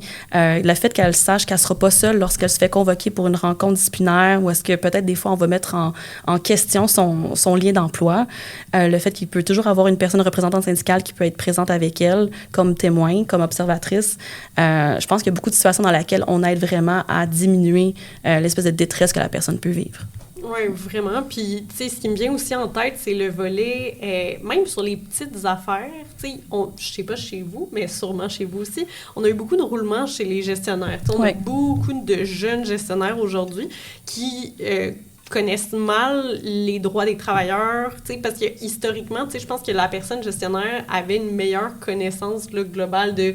Surtout que là, il y a eu les nouvelles conventions, là, il y a eu des nouvelles gestionnaires, fait que tout ça fait que les personnes gestionnaires, sans être malveillantes, ou tu sais, c'est carrément « je le sais pas, je ne peux pas t'aider, je peux pas répondre à ta question ». Fait que ce que ça fait, c'est que, tu sais, c'est pas parce que tu le sais pas que... tout est pardonné, au sens où des fois, il y a des fenêtres d'action où il faut déposer un document ou à l'inverse, tu aurais pu avoir droit à quelque chose, mais tu ne l'as pas demandé dans les temps. Donc, c'est sûr que dans ce sens-là, on est un filet au sens où les travailleurs autour de soi, les personnes gestionnaires ne savent pas nécessairement la réponse à cette question-là, n'ont pas l'information, ne vont pas faire « Ah oui, en passant ». Tu sais, on essaie d'avoir une collaboration puis que nos personnes gestionnaires soient formées, surtout, admettons, chapeau SST, mais tu sais, la déclaration d'incident-accident, il faut qu'elle soit remplie. Puis, tu sais, d'avoir des personnes gestionnaires qui lèvent le drapeau puis qui disent « Hey, il est arrivé ça », bien, remplis donc une déclaration, c'est super aidant, puis c'est ce qu'on veut, puis il y a de la formation en continu, là, parce que la santé et la sécurité, c'est la responsabilité de tous, c'est pas purement syndical. Mais, tu sais, veux pas, avec le roulement de gestionnaire, ils ont tellement d'affaires à apprendre, puis à appliquer, puis à comprendre que des fois, ça prend le second plan, ce genre de choses qui peut paraître justement moins importante sur le coup pour une personne gestionnaire qui a tellement de choses à développer, puis c'est normal, mais c'est juste que ce que ça fait, c'est que ça crée des trous dans le soutien que la personne a sur place. Donc, tu sais, le syndicat veut pas, ça remplit ce trou-là, puis le but, c'est de donner un filet, puis d'être sûr que la personne ne manque pas une opportunité ou un droit là, associé à un manque de connaissances. Puis de façon générale, c'est sûr que là, nous, on parle avec notre chapeau d'implication syndicale dans le réseau de la santé et des services sociaux. Bon, il y a des milieux syndicaux dans tellement d'autres secteurs. Puis il ne faut pas oublier non plus tous les milieux qui ne sont pas syndiqués. Moi, je pense qu'en termes de filet social aussi, ce que les syndicats font en général, c'est que quand les syndicats réussissent à aller négocier un nouveau droit, de créer un nouveau droit, ça permet d'améliorer les conditions de travail de tous les autres travailleurs au Québec. Donc, je pense à une décision qui a été rendue, parce que tu en as parlé un petit peu tantôt d'accommodement raisonnable. C'est un dossier que l'APTS a gagné puis qui a pris 10 ans à gagner. Ça s'est rendu jusqu'en Cour suprême du Canada. Puis, c'est justement le droit de reconnaître que l'employeur avait le devoir de faire un accommodement raisonnable pour des situations de limitation fonctionnelle permanente physique ou psychologique. Puis, oui, ça s'est appliqué à un dossier d'une personne syndiquée dans le réseau de la santé et services sociaux, mais maintenant, ce droit-là est reconnu à travers tout le Québec. Donc, en termes de filet social, tous les gains qu'on réussit à faire dans notre convention collective, dans nos négociations, bien, ça se reflète aussi sur les conditions de travail des autres travailleurs qui ne sont pas syndiqués. On peut parler à des milieux, penser à des milieux qui sont très vulnérables, par exemple, dans le milieu de la restauration, des tout petits restaurants ou des petits commerces avec très peu d'employés qui ne seraient pas syndiqués. Mais c'est sûr qu'eux peuvent vivre peut-être de la vulnérabilité au niveau de leur sécurité d'emploi, peuvent se faire dire, du jour au lendemain, je te remercie, je te renvoie. Tandis que quand on a un milieu syndiqué, c'est sûr qu'il y a des procédures à respecter, il y a des démarches à faire, on a des périodes de probation qui permettent de respecter certains éléments pour protéger l'emploi de la personne. Fait que je pense aussi à cet aspect-là que le syndicalisme en général, c'est le filet de sécurité pour ce niveau-là. Donc, ça permet de rehausser les conditions de travail de plusieurs personnes à travers le Québec. C'est un bon point. C'est vraiment intéressant. Puis, comme vous avez dit, oui, ça fait un changement dans peut-être le milieu auquel vous travaillez, par exemple dans le service de soins de santé et services sociaux, mais que ça a un impact aussi sur les autres aussi, on peut le généraliser ailleurs, c'est vraiment important. Donc, on peut juste penser, comme vous avez dit, avec la restauration pendant la pandémie, il y a eu beaucoup de changements, mais sûrement que le syndicat a dû jouer comme quand même un rôle très important quand il y a eu la pandémie ou qu'il y a eu plein de changements et que c'était nouveau pour tout le monde. Oui, la pandémie, ça, c'est un... Moi, comme je disais, j'ai gradué pendant le gros rush de pandémie. Puis là, en janvier 2021, c'était comme une mini... Je dirais pas accalmie, là, mais le plus gros était fait. Là, j'ai pas vécu les premières vagues de cas. Oui. Ben, nous, on était en plein dedans. Donc, Centre-Ouest, là, on était... la première vague de COVID en mars 2020, 50% des cas étaient sur notre territoire, sur l'île de Montréal. Puis, quand on a appris la nouvelle où est-ce que tout fermait, c'est sûr que les premières questions que les travailleuses posaient, c'était... il y avait eu des rumeurs qui disaient que le transport en commun allait fermer, que les garderies allaient fermer, il n'y avait pas là encore la notion de service essentiel. On savait c'était quoi, mais on savait pas exactement comment ça allait s'appliquer. Donc là, c'était de mettre en place des mesures rapides pour être sûr que les personnes qui étaient justement des travailleurs essentiels, notamment dans tout le réseau de la santé et des services sociaux, puissent continuer à venir travailler. La pandémie, en fait, ce que ça a fait pour les personnes représentantes syndicales, c'était de s'approprier toutes les notions de COVID, donc participer à toutes les rencontres, toutes les conférences de presse que le gouvernement faisait. Il fallait se garder au point, il fallait suivre les statistiques, il fallait suivre qu'est-ce qui se passait dans les CHSLD. Puis je pense que c'était vraiment la santé et sécurité qui était au cœur de la problématique, là, l'accès aux EPI, dans le fond, l'équipement de protection individuelle. Donc, on parlait des visières, on parlait des masques, on parlait des gants, les jaquettes. Il y a eu beaucoup de représentations qui ont été faites aussi par rapport à l'accès à des différentes primes. Donc, on en a entendu parler un peu dans les médias. On entendait la fameuse prime jaquette, là. Je ne sais pas si vous aviez entendu parler de ça. Les médecins avaient accès à une prime à chaque fois qu'ils devaient mettre une jaquette. Et par ailleurs, dans le réseau, en fait, ce qui s'est passé, c'est que le gouvernement a commencé à mettre de côté, en fait, la convention collective a été mise de côté et a commencé à gouverner à coup de décret ministériel. Donc, tous nos droits qui étaient conventionnés, tels qu'on les connaissait depuis des années, étaient mis de côté. Puis, du jour au lendemain, des fois, en l'espace de 24 heures, de semaine en semaine, on recevait un nouveau décret ministériel qui venait tout changer. Donc, du jour au lendemain, les gens pouvaient être déployés en CHSLD. Du jour au lendemain, les gens pouvaient se faire dire, tu travaillais à Montréal, maintenant, on a un secteur névralgique, tu dois aller travailler à Vaudreuil-Dorion. Donc, tu dois te déplacer 80 km par jour pour aller travailler parce que les besoins sont là. Donc, c'est sûr qu'en termes de protection des droits, ce que le syndicat a dû faire, c'est, de s'assurer qu'il y avait des gens bénévoles, à défaut d'avoir des bénévoles, d'y aller avec ordre inverse d'ancienneté. Donc, la notion d'ancienneté aussi est venue quand même jouer au cœur des préoccupations syndicales lorsque la personne se faisait dire, tu es la seule nutritionniste de ton centre de réadaptation, mais maintenant, on a besoin de toi en CHSLD. Donc, pour ainsi dire, elle se faisait dire, ton service de nutrition, il va être fermé au complet. Donc, ça, on a vécu des situations comme ça. L'accès à l'information, l'accès aussi à ce qu'on appelle un droit de refus. C'était quelque chose qui n'était pas très bien connu, mais c'est quelque chose qui fait partie de la CNSST, finalement, où est-ce que la personne, si elle juge qu'il y a un danger pour sa sécurité, son intégrité physique ou psychologique, elle peut refuser de faire une tâche. Puis lorsqu'il y a eu la pandémie, il y a des gens qui se faisaient déployer en CHSLD qui devaient nourrir des personnes âgées qui vivent de la dysphagie, qui n'avaient jamais eu aucune formation sur la dysphagie, qui n'avaient jamais eu aucune information sur comment faire ça, c'est quoi exactement la dysphagie. Donc, c'était d'informer les membres du droit de refus, qu'est-ce qui peut se passer à ce niveau-là, c'est quoi leurs droits, puis aussi de s'assurer que l'employeur leur offre la formation pertinente pour être sûr qu'eux ne se mettent pas en porte-à-faux avec leur propre code de déontologie. Si, par exemple, c'était une ergo qui était déployée puis qu'elle n'avait jamais eu de formation en dysphagie, on a de l'information assez minime là, en CHSLD, puis pour avoir fait un stage, on faisait l'évaluation ergo-nutri ensemble. J'avais jamais fait d'évaluation de dysphagie toute seule. Là. Puis, on s'entend. Quand on sort de l'école, c'est frais, mais quand déjà après quelques années, quand on n'a pas pratiqué là-dedans, l'ergo, vous le voyez, c'est tellement vaste. Fait après ça, veut pas, dès qu'on s'installe dans une pratique, on finit par creuser un peu. C'est positif et négatif en même temps, mais on se crée un tunnel un peu, on s'isole dans notre pratique, dans nos connaissances. Puis là, dès qu'on veut aller pratiquer comme complètement ailleurs, demain matin, on mettrait en pédiatrie, je serais comme, c'est impossible, je ne suis pas capable. Ça prendrait beaucoup, beaucoup de formation pour me sentir confortable, c'est normal. Fait en bref, dans des situations d'urgence comme ça où on déploie puis on fait « Ah, t'es ergo, tu le sais », ça fait fi un petit peu de la réalité clinique de c'est normal qu'on finisse par se sentir confortable dans notre pratique en développant des connaissances plus pointues, puis à l'inverse, on délaisse certaines connaissances, puis on se met pas à jour sur toute la pratique ergo dans son ensemble.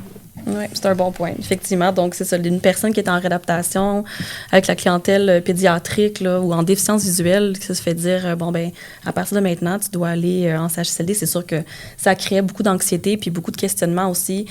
Donc, le rôle du syndicat à ce moment-là a été mis de l'avant pour cet aspect-là, pour s'assurer que l'employeur offre la formation adéquate, pour s'assurer que la personne était sécuritaire dans son environnement dans la mesure du possible. On s'entend qu'il y a des CHSLD où est-ce que c'était très, très, très chaotique et intense, là. Donc, c'est ça. On était vraiment à l'avant-plan en termes de recevoir la détresse des gens qui se faisaient déployer, recevoir la détresse des gens qui étaient en CHSLD, protéger les personnes, protéger les travailleuses enceintes, ça a été un énorme morceau. On savait pas ce que ça allait faire. La COVID, il y avait toute la crainte. Pendant un bout aussi, là, je rebondis là-dessus, mais les femmes, ce qui a été un drame humain, à mon avis, puis je le dis pas à la légère, les femmes en général attendent avant de déclarer la grossesse, de passer au moins quelques semaines, mais là, à cause qu'on savait pas l'impact de la COVID sur la grossesse, dès que tu fais ton test pipi, puis boum, là, faut que tu déclares. Fait qu'il y a beaucoup, beaucoup de femmes qui ont vécu des fausses couches puis qui ont été obligées de le déclarer à leur chef, à leurs collègues, parce que, dès que tu savais, tu avais l'information en main que tu étais enceinte, tu étais retirée, puis tout le monde se doutait que c'était à cause d'une grossesse, par rapport à l'âge, puis si on savait que, même si la personne le disait pas haut et fort, c'était su. Puis là, 4 semaines plus tard, la personne revient. C'est malheureux parce que c'est pas toutes les femmes qui ont envie de déclarer à toutes les collègues de travail, admettons en CLSC où on est 50, 100. Il n'y a pas une proximité nécessairement assez grande pour dire que j'ai envie de dire à tout le monde que j'ai fait une fausse couche. Donc, cette dynamique-là, ces genres de choses, c'est comme des dommages collatéraux parce que c'est correct, c'est ce qu'on veut de protéger la travailleuse enceinte, mais en même temps, ça créait une situation complètement anormale de déclaration vraiment précoce des grossesses. Puis, malheureusement, une grossesse sur 4 est une fausse couche. Donc, ça arrivait quand même fréquemment que les travailleuses reviennent puis que tout le monde sait, puis là, c'est pas tout le monde, même dans les travailleurs de la santé qui ont le tag, tu sais, on essaie de donner du soutien, mais en même temps, quand 50 personnes la première semaine te disent « Ah, j'espère que ça va bien », touchent la main, font des petits regards empathiques, c'est qu'à un moment donné, ça devient lourd, là, tu vas au travail, tu te dis « Oh mon Dieu, on va encore m'en parler », tu sais, j'essaie depuis y penser. Fait que ça, je l'ai vu autour de moi, parce que j'étais en stage, en fait, dans cette période-là, puis une des personnes avec qui j'étais en stage a vécu cette situation-là, puis c'est dur, même comme collègue, tu veux pas être la personne qui, tu sais, qui est la goutte de trop, mais en même temps, tu veux pas non plus complètement ignorer cette situation-là qui est présente quand même, puis qu'on sait, tu sais. Puis justement, puisqu'on le sait, on devrait pas juste savoir, tu sais, la petite stagiaire qui est là 8 semaines devrait pas être au courant de tous ces éléments-là, mais à cause de la situation, on se retrouvait dans ces positions-là. Fait que je pense qu'il y a eu comme plein de choses aussi dans les angles morts, on va dire comme ça, à travers le déploiement qui a créé de la souffrance humaine aussi. Tout à fait. Ben, mon Dieu, c'est difficile de rebondir là-dessus, là. C'est très bien dit. Ouais, les dommages collatéraux, je pense qu'on les ressent encore. Honnêtement, dans les membres, parce qu'il y a des éléments, je pense qu'on va toujours dire un pré-COVID puis un post-COVID, puis au niveau du syndicat aussi, il y a des éléments du droit aussi qui ont évolué depuis la pandémie. On peut parler aussi de télétravail. Tout l'accès au télétravail était extrêmement rare. C'est encore vu comme un privilège là, chez les employeurs, dans les CIS et les CIUS. Mais de pouvoir faire de la téléréadaptation, c'était pas vraiment mis en place. C'était extrêmement rare. Peu de gens connaissaient Zoom. Personne connaissait Teams. C'est vrai. Donc, tout ça a amené aussi une façon de travailler différente. Aussi, beaucoup d'adaptation. Tu sais, pour une ergothérapeute qui faisait que du présentiel en centre de réadaptation, du jour au lendemain, se fait dire son centre de réadaptation est fermé, aucun client n'y rentre, c'est barré, tu dois faire tous tes rendez-vous maintenant à partir de ton ordinateur. C'est une adaptation. Donc là aussi, ça a créé des situations d'iniquité. Donc, par exemple, un physiothérapeute qui doit travailler l'équilibre ne peut pas le faire à distance. Donc là, le physiothérapeute était requis d'être en présentiel. L'ergothérapeute, elle, pouvait faire ses notes à distance. Donc, des situations comme ça, le syndicat, nous, on en a représenté plusieurs. On a fait quand même beaucoup de représentations aussi par rapport à l'accès au télétravail. Puis ça permet aussi d'aller chercher aussi plus de sécurité pour certaines travailleurs aussi, qui auraient justement peut-être, suite à la pandémie, on avait des situations de gens qui étaient immunodéprimés, immunosupprimés, qui ne pouvaient pas être dans les milieux de travail ou est-ce qu'ils étaient dans des zones rouges ou à proximité de cas COVID. Donc, ça leur permettait quand même de continuer à travailler tout en faisant du télétravail. Donc, ça vient changer un peu les façons de faire. Puis, nous, en tout cas, pour avoir été vraiment au cœur de la situation de la pandémie, on en a vu plusieurs dossiers là-dessus. C'est clair. Super. Notre prochain énoncé, c'est « Les syndicats veulent toujours faire la grève ». Donc, je vois que ça fait rire un peu, mais... C'est le fun, la grève. Non. Il y a comme, même pas dans ma tête, là, c'est réponse néophyte ayant jamais organisé une grève. Là, moi, j'ai participé, mais j'ai pas organisé. Mais, tu sais, dans ma tête, il y a même pas 10% du monde qui ont le goût, là. C'est comme, il y a juste quelques crinqués, puis comme tout le reste, puis même certaines personnes représentantes sont comme « Ah, je peux pas croire qu'on est rendu à ce moyen de pression-là, comme on aurait tellement voulu que ça se règle autrement. » Mais, ouais. tu sais, c'est ça, là. Pour moi, la grève, c'est jamais le choix numéro 1, mais c'est juste qu'à un moment donné, on a une quantité limitée de moyens de pression. Puis d'ailleurs, là, j'avoue que je suis pas au courant tant que ça, mais je pense que tu le saurais plus. Mais le volet, tu sais, la nouvelle loi, comment elle va jouer sur la capacité à faire la grève aussi, là? Oui, donc, c'est définitivement un mythe. Je pense, Myriam, tu l'as bien dit, là, c'est jamais le choix numéro 1, c'est jamais le moyen de pression qu'on va privilégier. Au contraire, en fait, dans la loi, il y a un passage obligé, dans le fond, qui nous oblige de passer par la négociation. Si la négociation ne fonctionne pas, on passe après ça en médiation-arbitrage. La médiation, normalement, il y a un médiateur, donc une tierce personne dans la négociation qui va être nommée, qui va aider, dans le fond, les syndicats à essayer de régler puis d'aller chercher des ententes sur certains articles. Puis quand on parle de convention collective, peut-être juste un petit parallèle, tu sais, c'est des articles de loi qui sont interprétés, puis chaque article, dans le fond, réfère à des conditions de travail. c'est vraiment nos conditions de travail qui sont dictées dans un petit livret, finalement, là. Puis, si jamais on arrive à la médiation puis on n'a pas réussi à conclure sur tous les articles, ben là, après ça, dans le fond, il faut quand même aller chercher un mandat de grève. Il faut l'annoncer à l'avance. Il faut le déposer au tribunal du travail. Donc, il y a tout un processus qui nous amène vers ça. Donc, à travers toutes ces étapes, c'est sûr qu'on va aller mobiliser les membres. On va les éduquer, les informer. On va créer des assemblées, des séances d'information sur les conditions de travail ou sur tout autre enjeu. Donc, la grève, c'est jamais notre choix numéro 1. Au contraire, c'est extrêmement énergivore, justement. Pour organiser une grève, j'en ai fait 2 déjà dans ma carrière. Organiser une grève en CIUS avec tous ces gens et 11 piquets de grève, c'est quand même assez une grosse logistique. S'assurer de faire des horaires de grève. Tu y as touché un petit peu là, par rapport à... Donc, on a la loi des services essentiels qui s'applique dans le réseau de la santé et des services sociaux, ce qui, dans le fond, rend obligatoire certains secteurs de devoir donner un certain pourcentage de services lorsqu'on fait la grève. Ça s'est toujours appliqué. Là, je ne sais pas exactement à quand remonte la loi, mais bon, depuis que je suis impliquée syndicalement, là, j'ai organisé 2 grèves. Puis même, j'avais fait la grève quand je suis rentrée en 2014 parce qu'on négociait aussi la convention collective 2015-2020. Donc, ça s'appliquait encore à ce moment-là. Donc, des pourcentages de grève qu'on a le droit de faire. Par exemple, pour donner un exemple, là, le soins d'urgence, soins critiques, ils n'ont pas le droit de faire la grève. On s'entend. C'est des cas critiques, des cas extrême urgence, donc ils n'ont pas le droit de faire la grève. Dans d'autres milieux, par exemple en réadaptation, nous, on avait le droit de faire la grève 30% de notre temps de travail. Donc, c'est vraiment départi en pourcentage. Puis, ça permet de quand même continuer de maintenir un service essentiel de santé, services sociaux, mais de quand même, après ça, utiliser ça comme moyen de pression. Je pense que c'est quand même intéressant de le dire que, tu sais, on s'en va jamais en grève de gaieté de cœur. Des fois, on se fait dire, vous faites ça pour nuire à la population, parce qu'on est quand même dans un domaine qui desserve la population. Mais par contre, on est aussi nous-mêmes usagers et usagères des soins, des services en santé et services sociaux. Donc, voilà un peu, là, c'est pas si simple que ça de dire du jour au lendemain, on va aller en grève. Puis, finalement, côté démocratie, un syndicat, c'est démocratique en soi. On va faire des assemblées générales pour aller chercher le mandat de grève. Donc, les membres, ultimement, c'est eux qui prennent la décision d'y aller ou pas. Pour nommer peut-être la dernière grève du Front commun qu'on a vécue en 2023, bien, c'était historique. C'était une grève de tout le secteur public, parapublic en éducation. On était 420 000 travailleurs du secteur public en grève en même temps.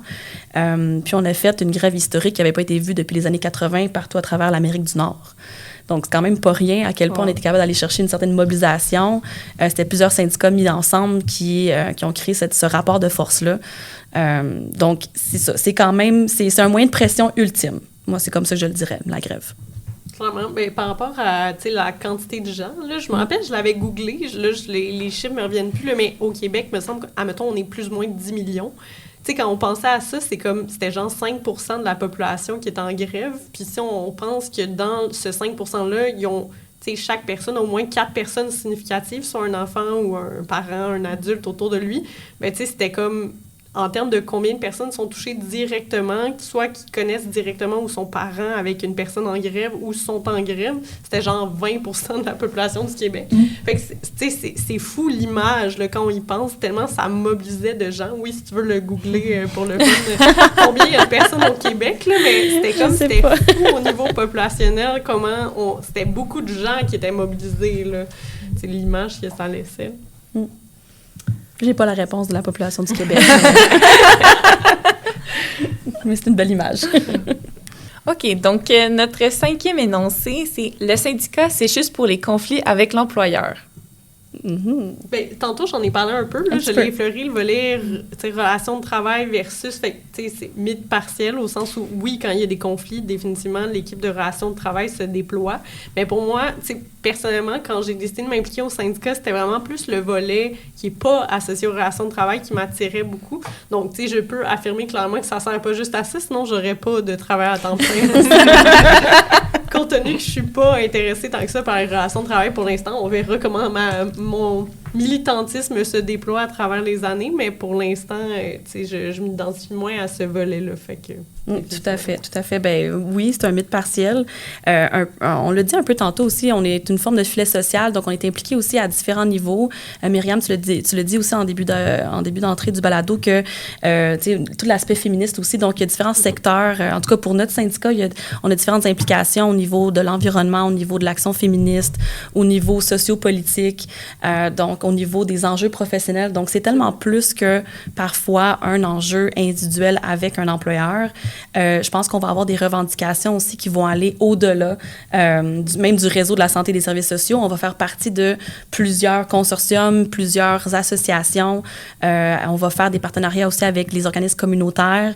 Donc, je pense que de plus en plus, les différents types de syndicats aussi ont beaucoup plus d'implications sociales, beaucoup plus d'implications économiques aussi, puis sont de plus en plus politisés aussi. C'est un acteur de changement, au niveau de la société, finalement. Là. Vraiment, puis, ça me fait penser aussi, on dit conflit avec l'employeur, mais pour moi, mettons, il y a tellement de choses où on développe un partenariat avec l'employeur, puis je pense que aussi l'APS se démarque à ce niveau-là comme syndicat parce qu'on a une volonté d'être en partenariat puis de s'inscrire en coalition puis en collaboration avec l'employeur pour faire avancer les enjeux communs. Ouais. Fait que pour moi, il y a comme plein de pans au quotidien qu'on traite avec mon équipe syndicale locale qui, notre but, au contraire, c'est pas de se positionner en conflit avec l'employeur, mais plutôt de dire, ben on a un problème tous les deux. Là, je vais donner encore l'exemple SST, mais quand il y a beaucoup de violence dans un secteur, c'est tout le monde qui est concerné, puis c'est tout le monde qui voit ça comme un problème quand je l'amène à l'employeur, puis je dis « Hey, avez-vous remarqué ça? » C'est pas pour dire « Hey, vous avez pas fait votre travail », c'est pour dire « Hey, moi, j'ai des yeux à cet endroit-là que vous n'avez pas nécessairement. J'amène une vision, puis, j'ai des solutions à proposer. J'aimerais ça qu'on travaille. Des fois, pour plein de raisons, soit il n'y a pas les ressources pour mettre les yeux là, mais des fois aussi, il y a eu des échecs d'intervention. Fait qu'il y a un découragement qui s'est installé. On a mis ça de côté. Mais avec des nouveaux partenaires, des fois, on peut ramener du renouveau puis dire, ben est-ce qu'on pourrait essayer cette approche-là, puis cette approche-là, puis là, ces nouvelles ressources-là, puis là, les choses ont changé.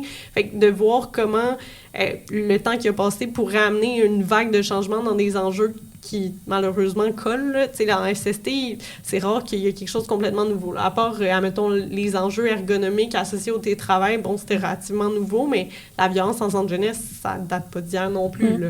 Fait que, je pense que c'est ça aussi qu'il faut voir, c'est je pense que trop souvent, on voit le syndicat comme qui veut toujours être en conflit frontal, mais moi, en tout cas, la vision que j'ai, c'est plutôt d'amener plus souvent un côte à côte, puis de regarder ensemble le problème, parce qu'on a tout intérêt à ce que les employés, les travailleuses soient heureux au travail, aient la bonne quantité de charge de travail, donnent des soins de qualité. Fait que tout ça, pour moi, c'est une synergie pour que la clientèle ait des soins de qualité, les travailleurs soient satisfaits, puis qu'on ait un maintien au travail.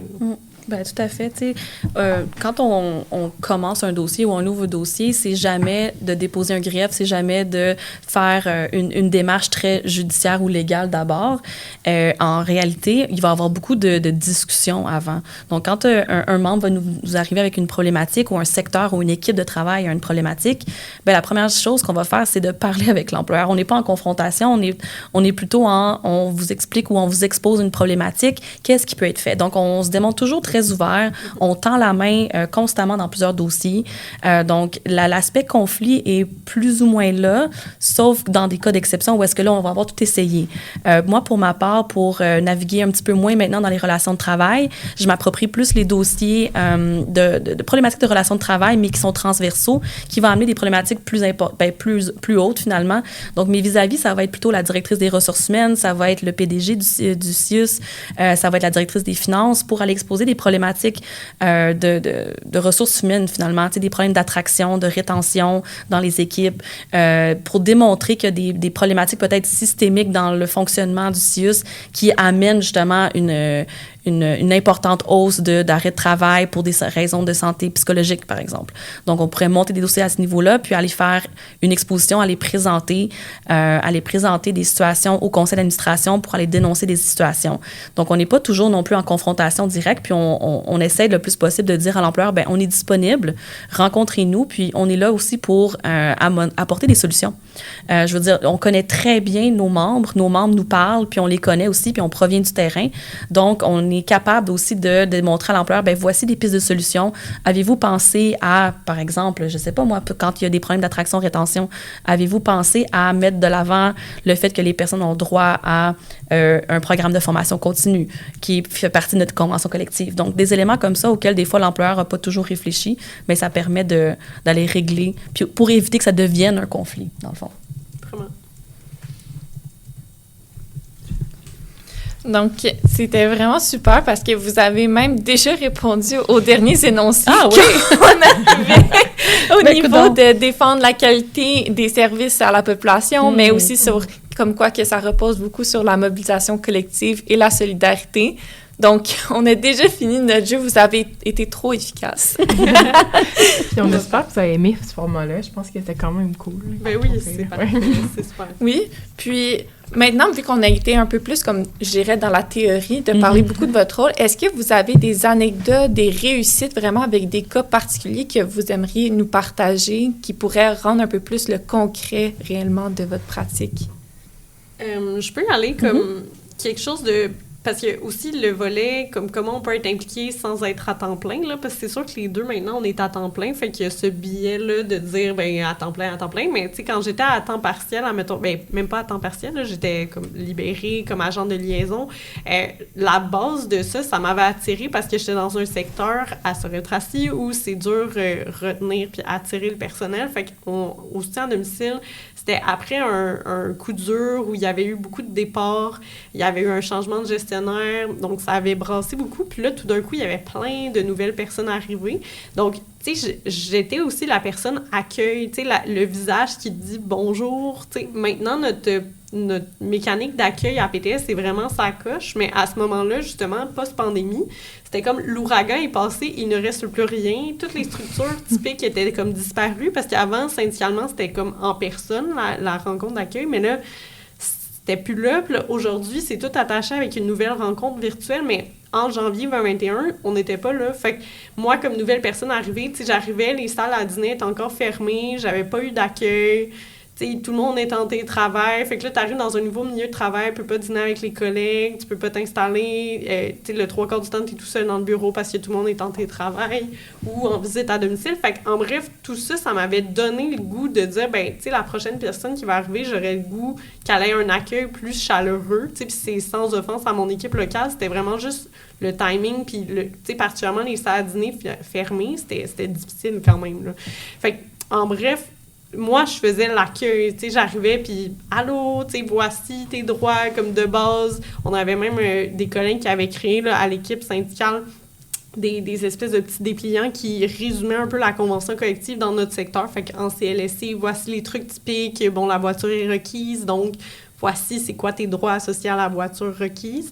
Fait que ça permet d'avoir un petit anchor de dire « Hey, voici, je te donne ça, puis en passant, bonjour, je m'appelle ça, tu sais, tu peux venir me voir. » Fait que ça, pour moi, c'était comme une grande réussite, puis c'était le fun parce que, oui, c'était syndical, mais en même temps, ça l'était pas, tu sais, c'était un volet social, puis souvent, je faisais touch base une couple de fois, mettons, la première semaine, après ça, une fois, un mois plus tard, bon, comment ça va, sens-tu que tu t'intègres? Puis je pense que ça a été une réussite parce que, tu sais, après ça, j'ai senti que l'équipe se stabilisait, on avait encore beaucoup d'arrivées, mais, tu sais, ça a aidé à créer un meilleur filet, puis, tu sais, j'ai même recruté, notre comité social local était mort, fait que là, j'ai comme fait « Hey, on va repartir ça avec les gens les plus motivés que j'avais rencontrés ».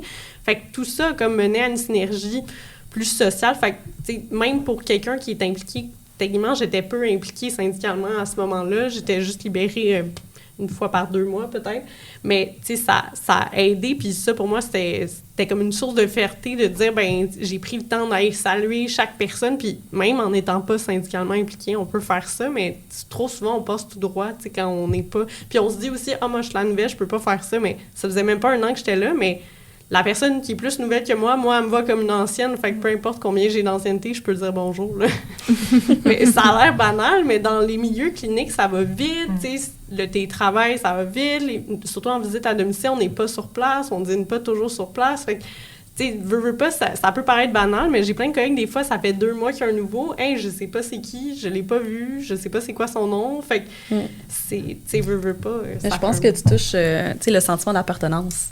Parce que, bon, à l'université, on a un réseau.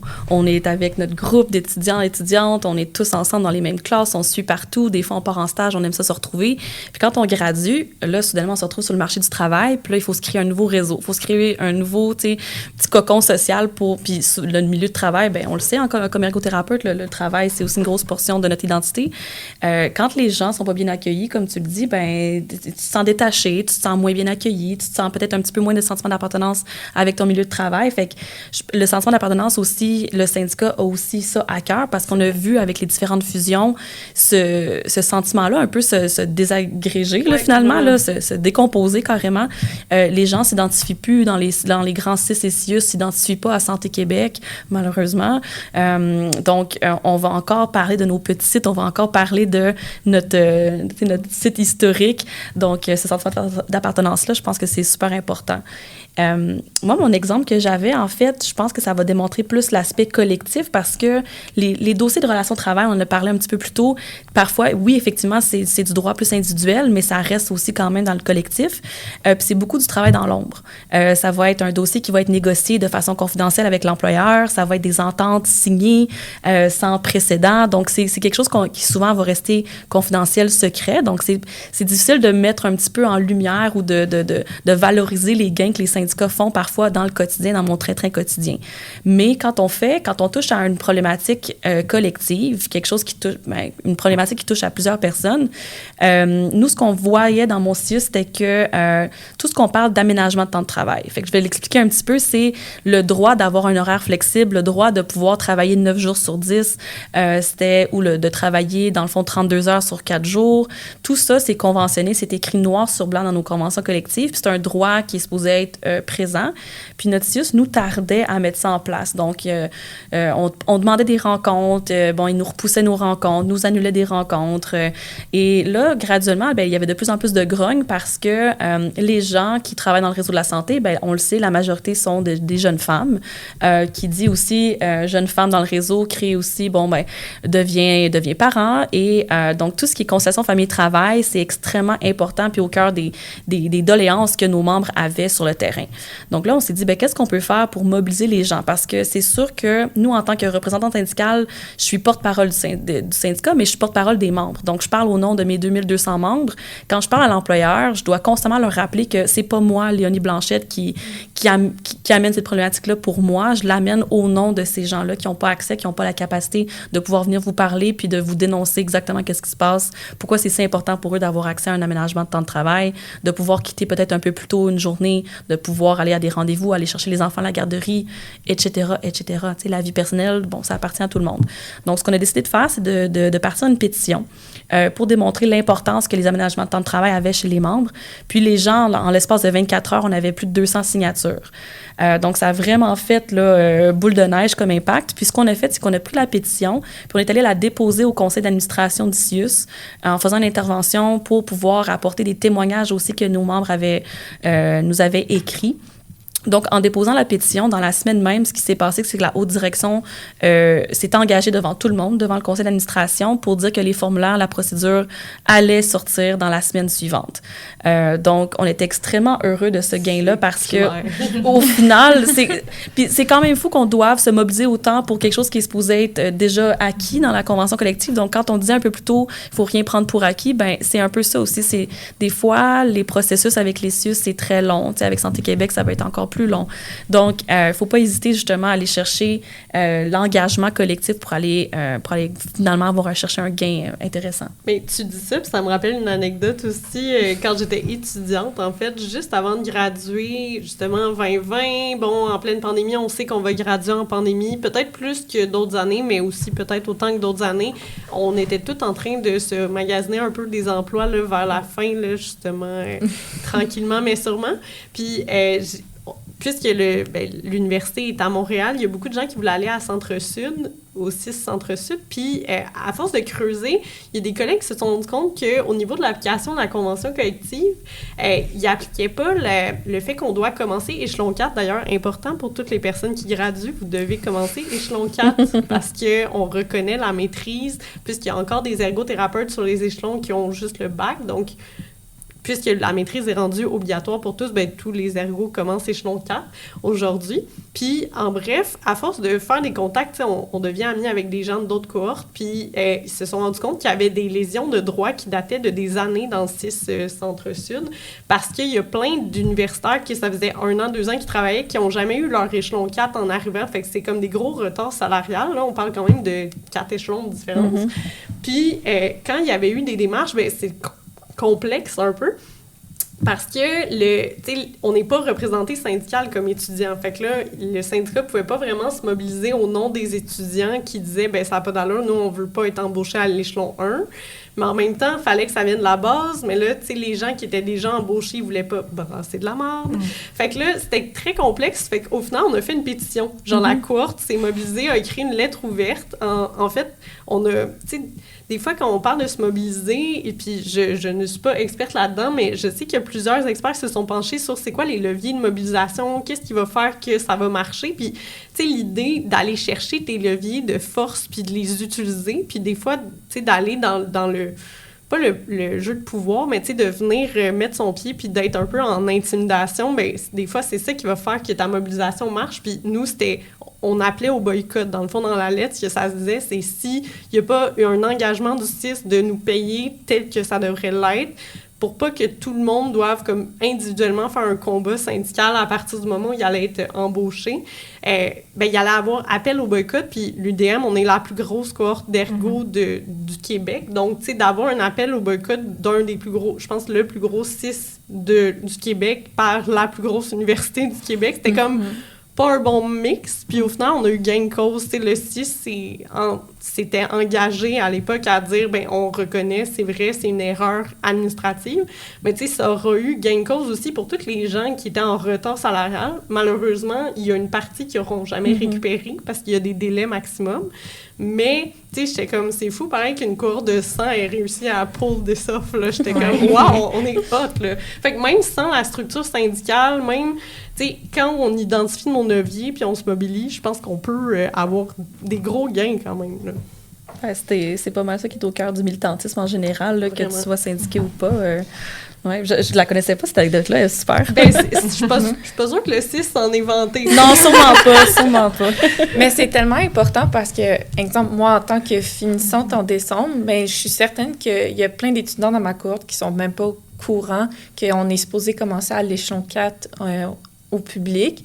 Puis souvent, comme, tu sais, on se voit tu sais, quand que tu rentres dans un nouvel endroit, mais tu sais, on est tellement déjà stressé par mille et une choses qu'on pense pas nécessairement comme aux échelons et comme au syndicat. Donc, tu sais, c'est vraiment important. Puis, mais c'est certain que ça va avoir comme ce petit geste-là que vous avez fait, bien, ça va avoir des impacts pour toutes les prochaines cohortes d'ergo, là, c'est certain. N'oubliez pas de surveiller vos affaires quand même. Oh, oui.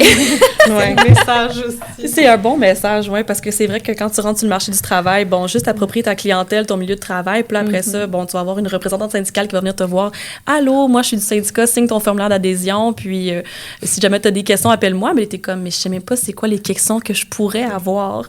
Ouais. Mais puis les ressources humaines, c'est tellement gros maintenant que, bon, juste comprendre un talon de paye, juste comprendre un relevé de paye, là, c'est extrêmement compliqué. Les assurances, le REGOP, le fonds de pension. Tu sais, on commence notre carrière, on se dit, j'ai pas besoin de penser à ça, moi, la retraite, mais non, tu sais, bien de comprendre puis à quoi ça sert. En tout cas, tu sais, les syndicats, on offre beaucoup d'informations là-dessus, fait qu'il y a une grosse portion de notre secteur, c'est beaucoup l'éducation. Fait que, tu sais, dans l'accueil des nouvelles personnes qui arrivent sur le marché du travail, dans le réseau de la santé, services sociaux, ben c'est de s'asseoir avec eux puis de leur expliquer, voici vos droits, voici quoi faire. Expérience antérieure, tu sais, si tu as travaillé pendant ta maîtrise comme assistante de réadaptation, ça peut être reconnu, tu sais, en termes d'expérience de travail. Donc, il y a plein de choses qui peuvent être reconnues, puis des fois, on le sait pas. Fait que des fois, c'est de s'asseoir avec son syndicat quand on commence notre travail. Là, dans les 2 premiers mois, je recommande de faire un petit coucou, un petit appel. Oui, bien, c'est ça, chez nous, c'est quand même vraiment cool parce que, tu sais, je pense que ça a été nommé, justement, quand moi, je suis rentrée, j'étais comme, c'est un grand vide, mais là, inversement, aujourd'hui, je trouve qu'on a un vraiment bon système, là. Dans le fond, chez nous, en Montérégie-Est, il y a une rencontre d'accueil, fait que c'est comme quasiment une demi-heure qui est prévue. On fait un petit tour sur les points vraiment clés, là, au niveau de combien de temps pour te faire reconnaître au niveau de ton le mot m'échappe, ta probation.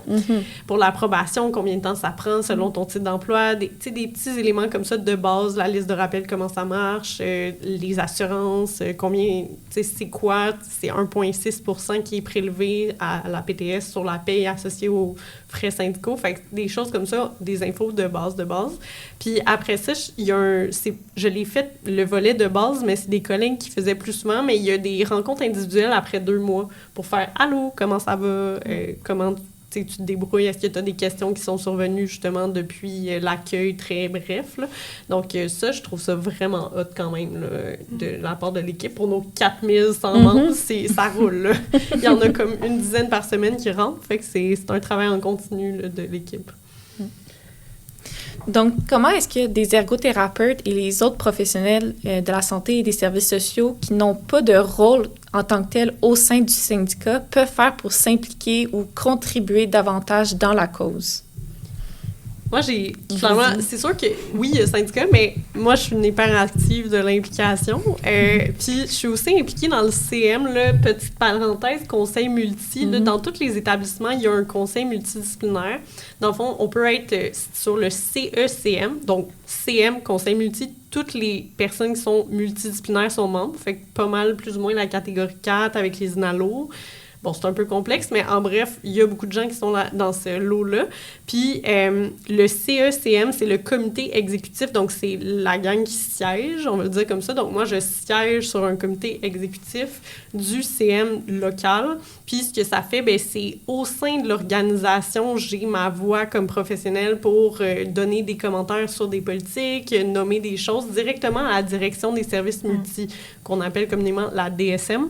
Fait qu'en bref, ce que ça fait, c'est que j'ai des informations, tu sais, plutôt dès que la politique est créée, ben on nous la présente au CM pour avoir notre avis. Je peux aller... Moi, je suis aussi la responsable des comités de pairs. Donc, quand il y a des éléments que des pairs au sens PAIRS, là, donc les collègues, quand il y a des enjeux cliniques, ben on peut regrouper les collègues pour avoir leur opinion puis développer des nouvelles pratiques. Donc, le but du CM, c'est d'avoir les meilleures pratiques cliniques. Donc, directement, c'est lié à la qualité des soins et services. C'est différent du syndicat. Tu sais, pour moi, c'est vraiment 2 côtés d'une médaille. Donc, des fois, des gens qui se retrouvent moins dans le syndicat pourraient plus se retrouver dans le CM. Il y a aussi toutes sortes de comités locaux qui peuvent se déployer, qui sont ni CM ni syndicaux.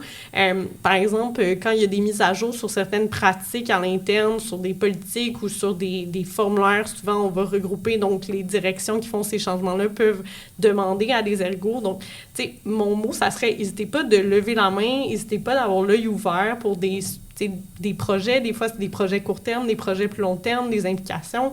Donc, tous ces éléments-là, tu sais, on peut tiptoe, là, commencer par juste se tremper l'orteil dans un petit comité, puis après, on apprend à connaître des gens, on développe des nouveaux liens, des nouvelles relations, on développe une curiosité.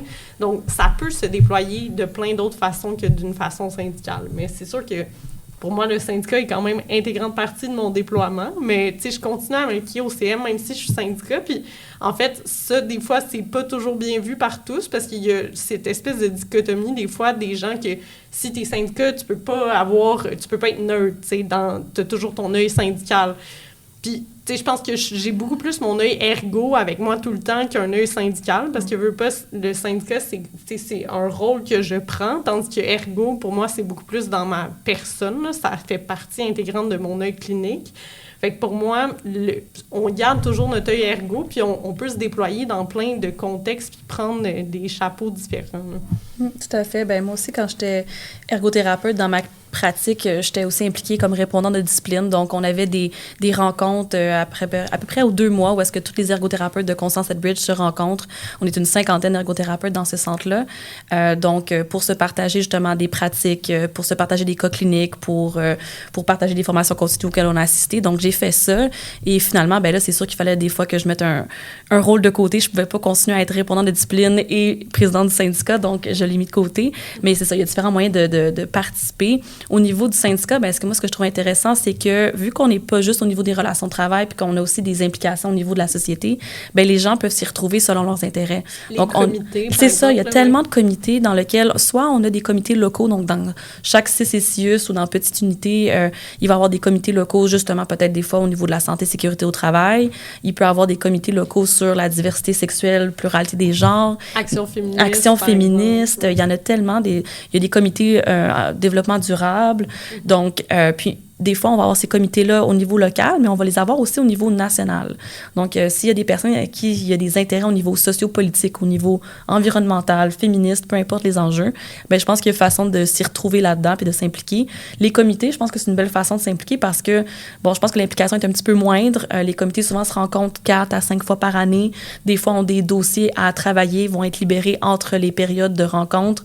Puis, finalement, vont avoir une présentation à faire dans nos instances. Mais c'est quand même une belle façon de s'approprier un petit peu plus le jargon syndical, puis le fonctionnement aussi. Là. Donc, je sais qu'il y a plusieurs personnes que je connais qui ont participé à différents comités puis qui ont vraiment apprécié. C'est vrai que c'est une porte d'entrée. Là. J'ai beaucoup de collègues, admettons, qui sont rendus à temps plein ou qui remplacent temporairement à temps plein, puis ils venaient des comités.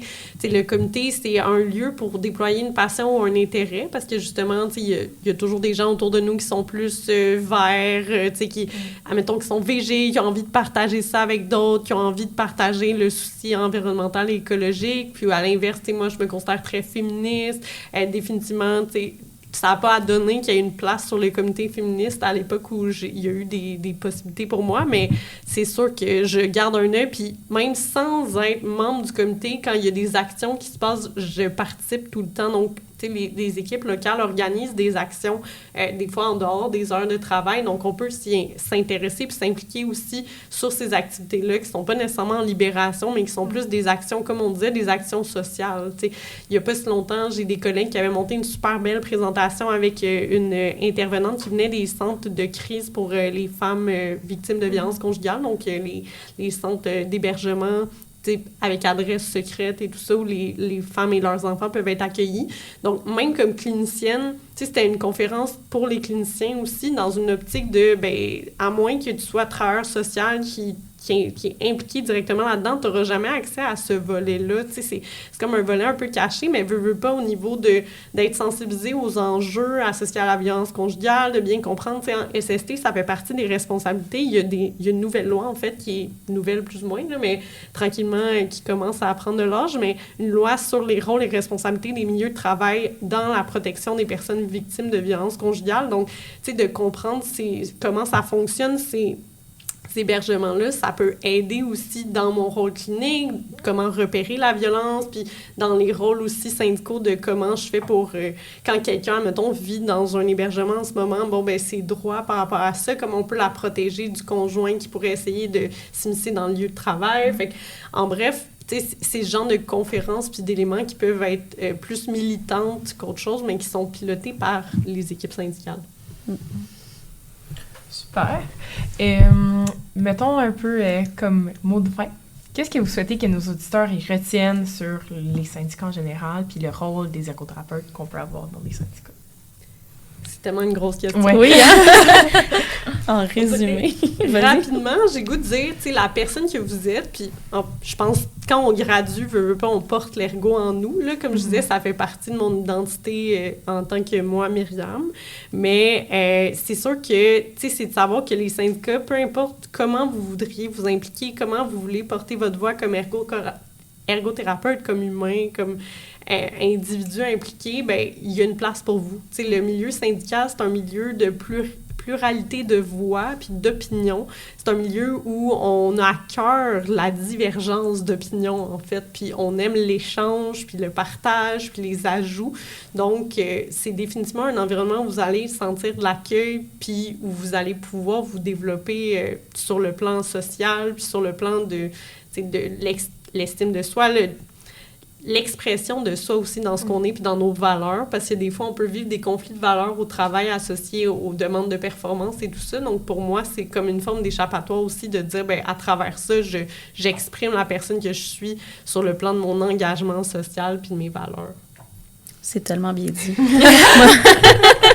Ben, je me retrouve beaucoup dans ce que tu dis. Je pense que c'est l'aspect collectif, puis c'est le fait que, comme ergothérapeute, je me voyais aider une personne à la fois, puis au final, avec le syndicat, j'aide une collectivité.